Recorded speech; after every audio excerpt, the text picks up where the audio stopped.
Welcome to Sib Spot. Today's Reddit stories are from Entitled Parents. Story 1 is by Seaworthy Zebra 5124. Worst Karen I've ever seen caused a blow up for the ages because I wouldn't give her son a black belt on his first day of karate. Background: I teach Kempo Karate as a second-degree black belt. I also have an assistant, Kira, a first-degree black belt in her own right. I don't own the gym, my instructor does, but since he's gotten older, me and Kira handle the younger classes while he handles the business side of things, plus adult class. We have 3 classes: kids class, age 5 to 10, intermediate class, age 11 to 15, adult class, age 16 and up. Main story. So kids class has just ended when a woman walks in with her son. She says her 13-year-old son wants to take karate lessons. So I shake hands with her and have her sit down with my instructor to fill out the waivers and get him his gi measurements. Other students file in for the intermediate class and me and Kira get down to business. I take the bulk of the class, around 15 kids, while Kira goes with the new student one-on-one to teach him basic strikes and stances. Not 5 minutes later, I hear Kira upset, telling new boy to do 10 push-ups. Why? He called Kira, who is essentially a volunteer, an effing B-word. Karen, the mother, stands up and says her son can't do push-ups as she doesn't want her son to be sore. Kira lets him do the push-ups on his knees, but not 5 minutes later, she makes him do 20 more, since he's now called her, it's an S word that rhymes with butt. Let's put it that way. Or if you know French at all, it's the word salut minus the A. For reference, Kira is in her early 20s and the boy is 13. Not to mention there's other parents and kids here as well. It's wholly inappropriate. So I walk over and ask Kira to switch with me. As she does, she gives me the bug eyes and mouths, "What the F?" So I walk over and ask the boy why he insulted my assistant Kira. He says he doesn't like girls. When I asked him what he meant, he says he only listens to his dad or other boys. He won't listen to me at all. He needs some discipline, the mother confirms to me, chuckling as if raising a monster is something to laugh about. "When do I get a black belt like you have?" the boy asks. Mind you, he's been punching the air the entire time. This boy is aggressively hyper. Well, it takes quite a while. I've been training since I was 5 and I earned my black belt at 21, so it took me a while, I say. "Nah, I don't want to wait that long. I want mine now," he says, his chubby face now red and sweaty from the shadowboxing. The mother motions me over and whispers in my ear, "Do you think you could just give him one, just to make him happy?" "No, sorry, he has to earn one. We aren't a belt factory." "Well, he never gets told no." "I'm sorry, but that's not how we do things here." "I have money. I can pay you extra." "No, sorry, we only give belts when they're earned." After several minutes of arguing and conversation that led nowhere, Karen snaps at me. "I paid you. Give my son a black belt." She stands up and points a finger in my face. It was so sudden that I reflexively took a step back. "Hey, chill out, lady," some of the other parents chime in. Before I can reply to Karen, I hear a loud commotion behind me. I hear more parents and students shouting. I turn and see the new boy smacking and hitting a girl in the class. Kira is shouting, "Hey, stop!" However, this girl that the new boy is hitting is a purple belt and a little BA of her own. She loads a front kick and hits brat boy center mass right in his flappy stomach. He shouts and doubles over, crying tears of pain. I was so freaking proud of her. "Hey, that little B-word hurt my son!" She runs past me onto the mat and gets in the face of the 14-year-old girl her son just attacked. This girl is already scared and starts to cry, but Karen ups the ante and shoves this girl in the chest with her hand. Kira gets between them and is red-faced, enraged. I immediately rush over and try to defuse the situation, but neither of them are having it. Parents stand up and start shouting.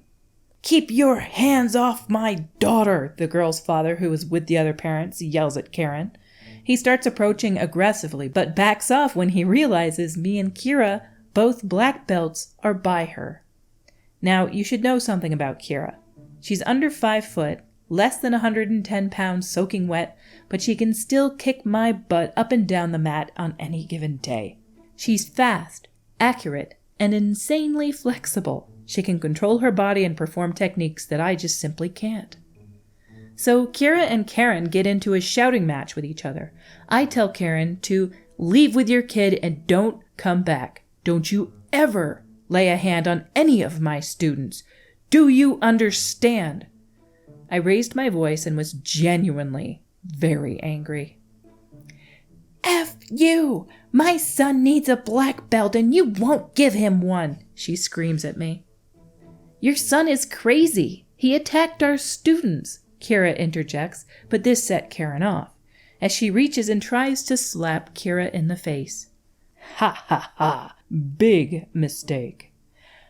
Having had enough, Kira parries the smack and fires an absolutely vicious leg kick right into the meat of Karen's inner thigh, with nothing held back. The slap sound of Kira's shin bone decimating Karen's thigh echoed off the ceiling like a slab of meat getting thrown on the floor. It was glorious. Karen gasped as she fell onto the mat in a heap. Oh my God! She held her leg as Brat Boy got up and rushed at Kira. I got in front of her and grabbed the boy's wildly swinging arms, but I refused to hit children whatsoever. I let him tire himself out. One of the parents called the police. After interviewing everyone involved, they determined that Kira and myself acted in self-defense. Neither of us wanted to pursue assault charges against Karen, but the parents of the girl Karen shoved rightly felt differently about it, so Karen was hauled away in handcuffs. Karen said she'd sue me and Kira in civil court, but since we have legal waivers, here's hoping nothing comes of that. As for the boy, I honestly feel bad. His childhood has been robbed by terrible parenting, and I wish we could have had more time to straighten him out. I have particular dislike for his views of women and feel like I really could have helped turn him around. Maybe not. Unbelievable. At first I just thought the kid was just a jerk because sometimes good parents raise really outlandishly bad kids. But sometimes it's actually the parent's fault, and it very obviously is here. She has no discipline for him. She never tells him no. And she wants him to get a black belt on his first day of karate and treat people like trash and be okay with it. Just let him do his thing. Let him be him at all times. That's not okay.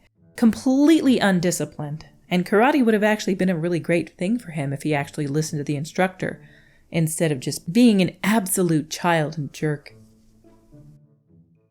Our next story is by somebody whose name I'm trying to make sense of. Maybe you guys can make sense of it. Their name is G1IC7H. And I don't know if it's supposed to be G1IC7H or if it's supposed to kind of look like Glitch. I think their name is supposed to be Glitch, so we're going to call him Glitch. So I may know why my stepmom hates me. Hello, everyone. I hope you're all doing well. I've been stuck at home for the last month due to a concussion. And during that month, I've been doing a lot of thinking about why my stepmom and father hated me so much. And it all has to do with my religion. My religion is Nordic, basically Odin, Loki, Thor, the bunch. From what I understand, a certain symbol in the Nordic religion the Christians see as satanic or something. I accidentally brought it up when we went out for dinner one night while we were waiting on our food. The place we were at was doing a trivia sort of thing, and the set of questions was about the Vikings. This travesty of a conversation ensued. I gave the correct answer 5 times in a row. Stepmother: how do you know so much about this? Me: well, I've been reading about it a lot recently. Stepmother: okay, why are you studying it? Me: it seems interesting, and it's what I believe in. The whole table went quiet. Besides my sister, she was busy humming away and coloring. Stepmother: what the F is wrong with you? Me: what? I can't believe in what I want to? I'm not your effing doll. I'm human and I'm allowed to believe in whatever I want to. My stepmom raised a fist to me, and my dad just sat there not doing a thing. She told me we would talk when we got home, and she never talked to me for the rest of the night. I heard her screaming in a drunken rage that night. After that day, everything just changed. Suddenly I got double the amount of responsibilities, but with half the freedom, and she would always give me death glares whenever it was her and me alone. And I wasn't allowed to be in my room whenever it was her and me alone, too. That's the best thing I can think of as to why she hated me so much. Hopefully, you all had a wonderful time and enjoyed the post. See you in the comments. Odin, Loki, Thor, and etc. I didn't know that people actually do believe in them. They're interesting. Their stories are pretty intense and interesting, but I have never encountered somebody until this story that actually believes in them as a religion. That's new to me. If it makes you a better person to believe in something like this, that's the one good thing about some religions. Down in the comments by Princess Pindy, screaming in a drunken rage, as a good Christian woman does. I'm glad she's teaching her Christian principles to you by example. Not all Christians do this crazy BS, but there are some that do. The next comment by Rex Havoc 879. Being a good Christian means paying your tithe, going to church, and doing whatever you can to force other people to conform to your beliefs. No need to worry about your own sins, because if you ask nicely, Jesus will always forgive them. Under that by Hoshi no Kabi 05. Unfortunately, this is what a lot of churches will teach, including the one I used to go to. I'm not exactly sure on religion right now, but I do still keep some Christian values, as I believe they are generally supposed to encourage you to be a better person. However, God be darned if you don't pay your tithe or go to church a couple times. They hound you with missionaries or get the bishop to interrogate you about stuff that you wouldn't even talk to a therapist about. Our stories for today have come to a close. Until we meet again, have a hydrated day.